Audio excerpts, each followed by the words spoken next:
우리가 기독교 신앙을 가지는 순간부터 우리는 하나님의 나라에 관해서 많은 말씀을 듣습니다. 아마 그리스도인이 하나님의 나라에 대해서 들어보지 못하였다라고 말하는 사람은 없을 것입니다. 그 이유는 예수님께서 오셔서 하나님의 나라에 관한 말씀을 아주 많이 하셨습니다. 또 하나님의 나라는 어떤 모습으로 나타나게 되는지에 대해서도 직접 보여주셨던 것을 우리가 볼 수 있습니다. 아니, 예수님은 하나님 나라의 복음을 전하기 위해서 이 땅에 오셨습니다. 그래서 우리가 하나님의 나라에 대한 이 내용들을 많이 들었기 때문에 익히 알 수가 있습니다. 근데 성경을 보면 이 마태복음과 다른 복음서가 조금 표현을 다르게 하고 있습니다. 마태복음에서는 세 곳을 빼놓고는 다 천국이라는 표현을 썼습니다. 하늘나라, 바실레이아 톤 우라논, 그죠? 하늘나라, 그러니까 천국이라는 단어를 썼어요. 세 군데에서만 하나님의 나라라는 표현을 썼습니다. 그리고 이제 마가복음과 누가복음에서는 다 하나님의 나라라는 용어를 사용했습니다. 그러니까 여러분이 마태복음을 읽으면서는 천국에 대한 내용들을 많이 읽을 거예요. 하나님의 나라라는 단어를 많이 보지를 못해요. 뒤에 이제 좀 세 군데 빼놓고는 다 천국이라고 했기 때문에. 그러면 이 천국과 하나님의 나라, 바실레이아 두 대우, 하나님의 나라하고 톤 우라논하고 어떤 차이가 있을까? 엄밀하게 따져보면 천국이라고 할 때는 이제 이 세상이 끝나고 이루어질 완성된 그 나라를 우리가 천국 이렇게 표현할 수가 있겠죠. 그러나 하나님의 나라는 여기를 포함해서 장차 이루어질 천국 전체를 다 포함한다. 이렇게 보면 더 우리가 쉽게 이해가 되겠습니다. 그러나 이제 그런 그 특별한 구별을 가지고 마태복음을 썼고 누가와 마가복음을 썼다, 뭐 이렇게 보기보다는 이제 그 유대인들은 하나님이라고 하는 이름 자체에 대해서 굉장히 조심스러워했어요. 하나님이라고 하는 이름 자체를 아주 조심스러워했습니다. 그러니까 같은 의미를 예수님은 말씀하셨지만은 기록함에 있어서 이런 그 표현을 천국이라 이런 표현을 했다라는 것을 우리가 알고 있으면 좋겠습니다. 용어의 차이는 있지만 이렇게 공간복음은 하나님의 나라에 관해서 아주 많은 말씀을 우리에게 하고 계십니다. 기독교 신앙에 있어서 하나님의 나라의 중요성을 알려주신 것이다, 이렇게 보면 됩니다. 그리고 여러분, 기독교 신앙의 궁극적인 목적지는 하나님의 나라입니다. 하나님의 나라입니다. 오늘 말씀에서도 예수님은 하나님의 나라에 관해서 설교하셨는데 우리가 그 의미들을 한번 살펴보면서 이렇게 은혜를 나누고자 합니다. 먼저 하나님 나라가 무엇인가 이런 의미와 표징들에 대한 것을 말씀을 드리겠습니다. 하나님의 나라는 하나님이 임금이 되셔서 다스리는 나라, 그러니까 하나님이 통치하시는 나라를 우리가 하나님의 나라라 그렇습니다. 이 하나님의 나라는 궁극적으로는 장차 이제 예수 그리스도의 재림 그리고 최후 심판과 더불어서 완성될 것이지만 예수 그리스도와 함께 세상 안으로 하나님의 나라가 들어왔습니다. 왜냐하면 예수님이 삼위일체 하나님이시기 때문에 사람의 몸을 입고 오셨지만은 삼위일체 하나님이신 예수님이 세상 안에 오셨습니다. 그러면 예수님이 오심과 동시에 여기에는 하나님의 다스림이 시작된 것입니다. 그렇죠? 예수님이 세상에 오셔서 공생애 동안 보여주신 내용은 하나님의 나라의 특징들에 대해서 보여주셨습니다. 예수님은 세상의 가치관을 역전시키고 하나님이 임금이 되는 세상은 어떤 세상인지 하나하나 실천해 보여주셨습니다. 또한 우리들에게 본을 보여서 우리들도 순종하면서 따르도록 그렇게 하셨습니다. 자, 그 표징들을 보게 되면 우리가 너무 잘 알고 있지 않습니까? 예수님께서는 굶주린 자를 먹이셨습니다. 여러분이 아시는 대로 오병이어의 기적을 볼 때 제자들과 예수님의 생각이 달랐다는 것을 우리가 알고 있지 않습니까? 제자들은 자기들 편에서 생각을 했습니다. 그래서 그 군중들을 보내려고 했습니다. 보내서 알아서 하도록 하려고 했습니다. 그러나 예수님은 그렇지 않았습니다. 너희들이 먹여라고 하면서 그들의 생각을 바로잡아 주시고 예수님께서 군중들을 먹이시지 않습니까? 이게 일반 사람들의 생각과 예수님의 생각의 차이를 보여주신 겁니다. 이방인들을 환대하지 않아요. 그러니까 되게 이제 그 유대인들의 입장에서는 이방인들을 멀리했거든요. 그러나 예수께서는 이방인들을 환대하면서 이렇게 하나로 여겼습니다. 지금 세계 질서들을 보게 되면은 철저하게 진리에 근거한 이런 그 정치, 외교 이 모든 것들이 진행되는 것을 우리가 보게 됩니다. 이웃 나라들을 뭐 생각하고 우방이라고 하지만은 결정적인 순간에는 자국의 이익을 위해서는 우방도 외면하는 게 이게 국제 질서입니다. 그러니까 사람들의 생각과 예수님의 생각은 너무 다르다는 것을 보여주신 것이었습니다. 이방인들까지를 환대하셨거든요. 병든 자들을 돌아보신 사건도 마찬가지입니다. 병든 자가 있을 때 예수님은 고쳐주려고 했고 고쳐주셨지만은 보고 있던 사람들의 입장에서는 안식일인데 왜 고쳐주냐라고 하면서 반대했습니다. 그러니까 예수님의 생각과 사람들의 생각이 다르다는 것을 보여주십니다.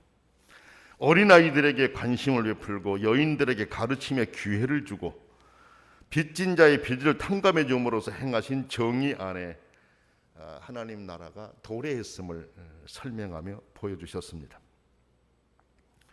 용서하여 주심과 세리와 창기, 고아들을 영접함과 복음을 온 세상에 전하심으로써 평화 만들기 안에 하나님의 나라가 도래했음을 보여주셨습니다.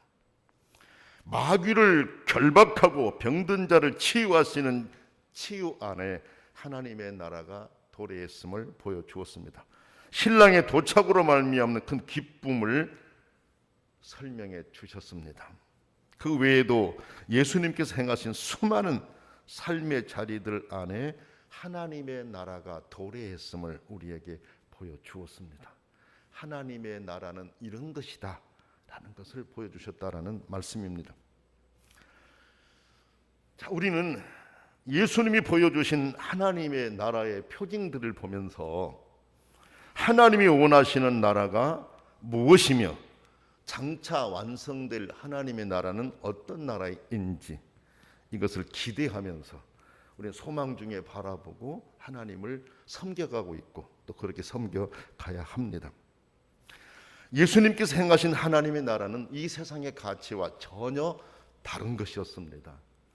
그러니까 이 세상의 가치를 붙잡으려고 하는 자기의 이익을 꽉 쥐려고 하는 이런 사람들의 저항이 있을 수밖에 없었습니다. 예수님께서는 그것을 바꾸시려고 했기 때문에 그렇습니다.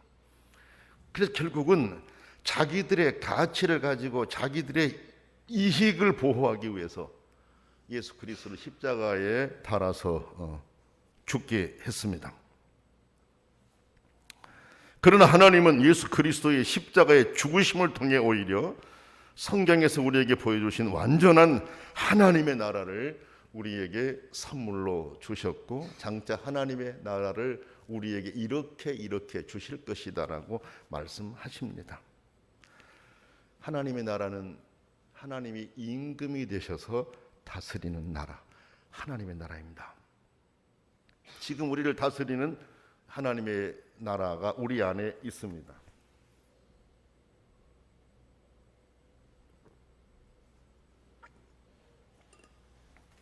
두 번째로,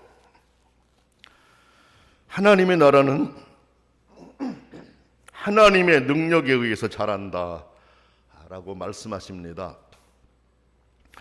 하나님의 나라는 사람이 땅에 씨를 뿌리는 것과 같은데, 씨는 사람이 뿌렸을지라도 하루하루 자고 일어나는 동안에 그 씨가 시간이 지나면서 싹이 트고 자라나지만 그 사람은 그것이 어떻게 자라났는지 모른다라는 것입니다.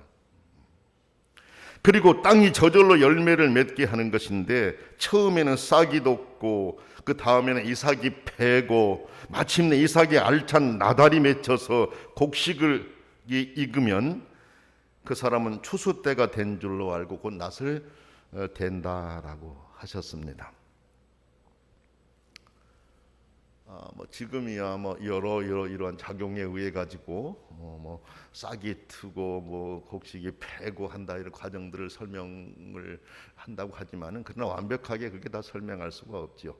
참 신기하다, 이런 생각들을 하고 있는 것이죠. 자, 주님이 하나님의 나라를 이렇게 표현하신 것은, 하나님의 나라는 사람의 힘으로 만들어지는 것이 아니라는 것입니다. 하나님의 나라는 하나님의 능력에 의해서 하나님이 만들어 가신다라는 것을 설명하기 위해서 이 비유를 주십니다.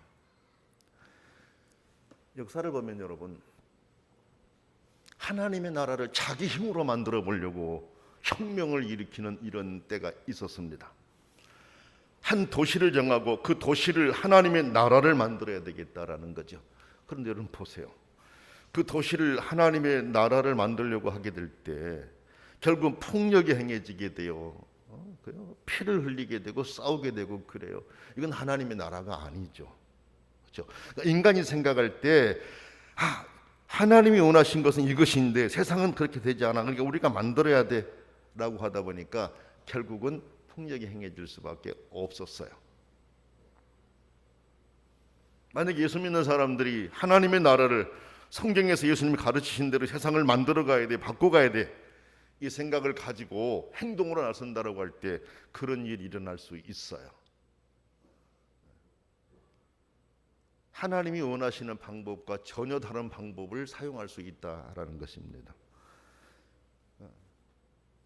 그리고 하나님의 나라를 사람들이 시간을 정해놓고 그 시간 안에 하나님의 나라가 임하게 한다고 하면서 이렇게 자기들이 행동하는 것들을 우리가 볼 수 있었습니다. 올 시간을 계산해서 자기들의 시간에 하나님의 나라를 맞추려고 하는 이런 사람들이 있었다는 것입니다. 우리가 우리나라 안에서도 그런 내용들은 보아왔지 않습니까? 그러나 하나님의 나라는 사람이 하는 것이 아니라 하나님이 만들어 가신다라고 하는 것을 분명하게 하셨습니다. 다만 하나님이 행하실 추수 때까지 인내하고 끈기 있게 기다리는 믿음만이 완성될 하나님의 나라를 볼 수 있다라는 것을 우리로 하여금 기억하게 하십니다. 우리는 하나님의 때를 기다리면서 하나님이 따르라고 하신 말씀들을 따르면서 순종하면 됩니다. 그렇죠? 우리가 어떤 힘을 동원해 가지고 하려고 하는 것이 아니라 하나님이 말씀하셨던 것을 순종하면서 하나하나 우리는 실천해 가는 동안에 하나님이 만들어 가시는 거죠. 하나님이 자라게 하시는 거고 하나님이 완성하신다라는 그런 말씀입니다. 자라게 하신 분은 하나님이시기 때문에 그렇습니다. 하나님의 사람들이 하나님의 말씀에 따라 순종하며 사는 동안 하나님의 나라가 자라게 하시고 하나님이 완성을 시키신다라는 말씀입니다. 여러분, 사람이 하나님의 다스림 안에 있는 것이지 사람이 다스려서 하나님의 나라를 만들려고 하는 것은 교만이고 자칫 하나님을 대항하는 것이 되고 오히려 이것이 심판의 대상이 될 수가 있습니다. 그러므로 하나님이 자라게 하시고 완성해 가실 수 있도록 우리는 하나님의 말씀에 순종하면서 그 나라를 기대하면서 소망 가운데 믿음의 길을 가면 됩니다. 그러나 여기서 우리가 기억해야 할 한 가지가 있습니다. 주님의 기도입니다. 주님이 가르쳐 주신 기도, 이것을 기억해야 됩니다. 예수님께서는 기도를 가르쳐 주시면서 하나님의 나라가 임하기를 기도하라 그랬습니다. 하나님의 나라가 임하기를 기도하라. 우리는 기도하는 것입니다. 그렇죠? 그래서 우리는 예배 시간에 하나님의 나라가 임하기를 기도합니다. 그 외에도 주님의 기도를 통해서 하나님의 나라가 임하기를 기도합니다. 하나님이 다스리는 그런 세상, 예수님께서 보여주셨던 그런 세상이 현실이 되기를 하나님께 기도하고 있습니다. 우리 힘으로는 만들 수 없고 우리 힘으로는 만들려고 해서도 안 되지만 우리는 하나님이 하시기를 기도하는 일, 이 일은 계속해야 된다라는 겁니다. 예수님이 그렇게 가르쳐 주셨기 때문에 그렇습니다. 하나님의 나라가 임해야 세상이 공평한 세상이 되고 바른 모습으로 변할 수 있기 때문에 우리는 간절한 마음으로 하나님께 기도드려야 합니다. 세 번째로는 하나님의 나라는 하나님의 뜻이 완성될 때까지 자란다라고 하셨습니다. 여러분 거기 겨자씨 비유를 보면 그 내용입니다. 예수님은 하나님의 나라를 설명하시면서 겨자씨 비유를 사용하셨어요. 여러분 겨자씨는 매우 작은 씨앗입니다. 아주 작은 씨앗입니다. 보일 듯 말 듯한 그런 작은 씨앗이 이 겨자씨 씨앗입니다. 그런데 그 씨앗이 땅에 심길 때에는 땅 위에 어떤 씨앗보다도 더욱 작은 것이었지만 심어 놓으면 어떤 풀보다 더 크게 자라고 큰 가지가 뻗어서 공중의 새들이 그 그늘에 깃들일 만큼 된다. 이렇게 하시면서 이 겨자씨의 하나님의 나라를 비유한 것입니다. 아주 작지만 크게 발전한다라는 것입니다. 보잘것없는 시작이었지만 마지막에 놀라운 결과가 일어난다라고 하는 것을 대조하면서 겨자씨 비유를 말씀하신 겁니다. 작지만 마지막은 완성되는 것은 이렇게 크다라는 것이죠. 이 비유는 무엇을 의미할까요? 하나님의 나라는 사람들이 하나님께 복종하고 그의 통치를 받는 일이기 때문에 한 사람, 그렇죠? 한 사람 한 사람이 회개하고 그 왕권을 받아들임으로써 커나간다라는 말씀입니다. 하나님의 나라가 왔다. 그러니 회개하고 받아들이라. 그러면 하나님의 나라가 왔어요. 그러면 이제 회개하고 받아들인다라고 하는 것은 하나님의 나라에 저는 순종하겠습니다 하는 거잖아요. 그렇죠? 회개하고 하나님 나라를 받아들인다라는 것은 예수 그리스도를 믿는다라고 하는 것은 이제는 제 마음대로 살아왔던 것을 정리하고 주님이 원하신 대로 다스림을 받으면서 순종하면서 살아가겠습니다. 이게 믿음이 시작되는 거잖아요. 그렇죠? 그럼 이제 하나님의 나라가 지금 들어왔어요. 그렇죠? 우리가 복음을 전해서 다른 사람들에게 이 복음이 전해질 때 그 사람들도 하나님의 나라를 받아들이는 것이죠. 하나님의 다스림을 받고 살겠습니다라는 거 아닙니까? 이렇게 커간다라는 것을 말씀하신 겁니다. 그러므로 처음에는 하나에서 시작해서 점점 많은 사람이 하나님을 왕으로 모시는 운동으로서 그 처음은 아주 작지만 점점 커질 수밖에 없다라는 것을 겨자씨 비유를 통해 하나님의 나라를 설명하신 것입니다. 여러분, 예수님이 복음을 전하실 때 처음에는 적은 수가 따랐죠. 그런데 후에는 많은 사람이 따르게 되었고, 처음에 예루살렘에 교회가 탄생했고, 그 복음은 점차 아시아 여러 나라에 전해져서 교회가 세워지고 예수 믿는 사람들이 많아졌습니다. 마침내 유럽에까지 복음이 전해지게 되었는데, 유럽에 복음을 들고 갔을 때 루디아라고 하는 여성이 처음으로 복음을 받아들이잖아요. 그렇죠? 그 가정에서부터 유럽의 복음이 확산되어져 나가는 것을 우리가 볼 수 있습니다.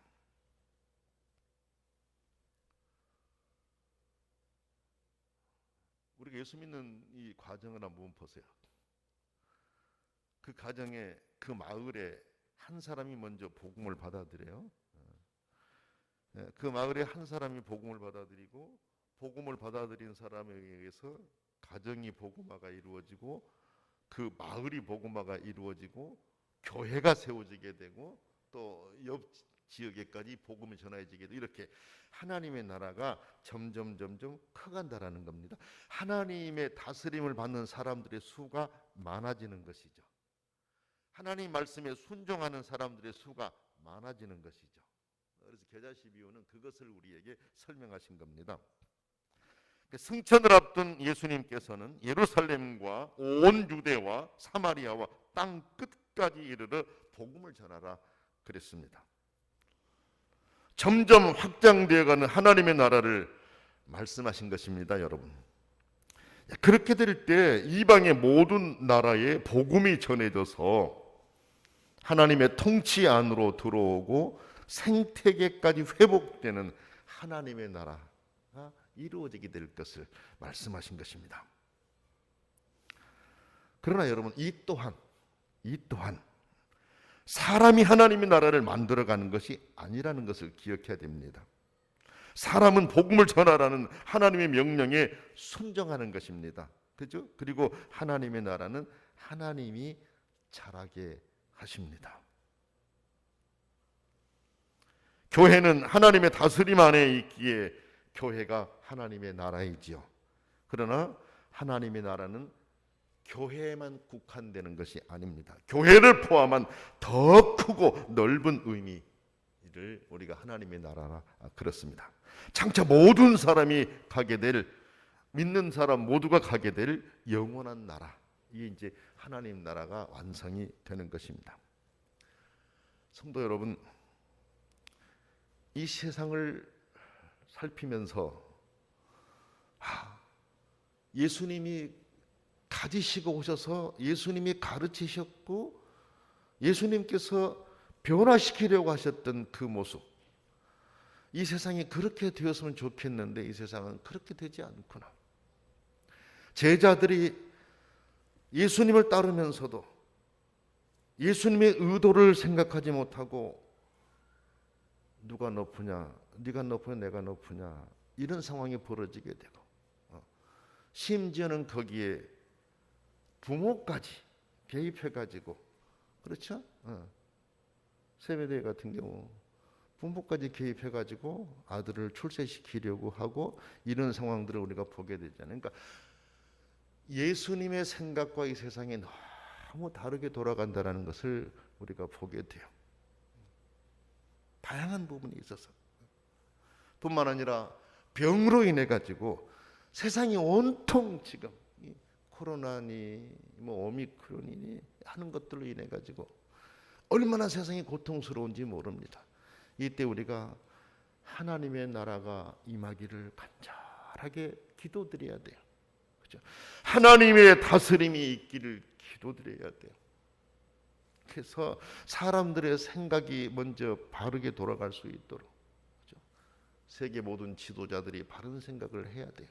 그리고 병마도 물러가고 예수께서 오셨을 때 예수 그리스도를 따르는 사람들이 누렸던 것과 같은 그와 같은 세상이 될 수 있도록, 그렇죠? 예수님이 바꾸고 싶어 했던 그런 하나님의 나라 임하기를 원합니다 라고 기도하고 믿는 사람들부터 먼저 솔선수범해서 순종하면서 하나님의 자녀로서 신실하게 믿음의 길을 가야 됩니다. 우리는 모두가 다 하나님의 나라입니다. 하나님의 주권에 맡기고 순종하며 하나님의 나라를 위해서 우리는 복음을 전하고 기도하여서 하나님이 완성될 그때를 소망 중에 기다리며 나가는 그런 그리스도인들이 될 수 있기를 원합니다. 사랑이 많으신 하나님 아버지, 예수께서 오셔서 공생의 기간 보여주셨던 수많은 일들, 사건들을 보면서 이 세상이 그렇게 변하고 바뀌어가야 하는데 그렇지 못함을 안타까워하며 기도드릴 수밖에 없습니다. 전능하신 아버지 하나님, 하나님의 나라가 임하기를 원합니다. 하나님 아버지의 다스림에 순종하며 사는 사람들이 많아지게 하시고 신실하게 신앙으로 사는 사람들이 많아지게 하셔서 이 세상이 정화되게 하여 주시옵소서. 하루속히 전염병이 물러가게 하시고 우리가 하나님을 마음껏 찬양하며 예배하는 날이 속히 오도록 은혜를 내려 주옵소서. 예수님의 이름으로 간절히 기도드립니다. 아멘.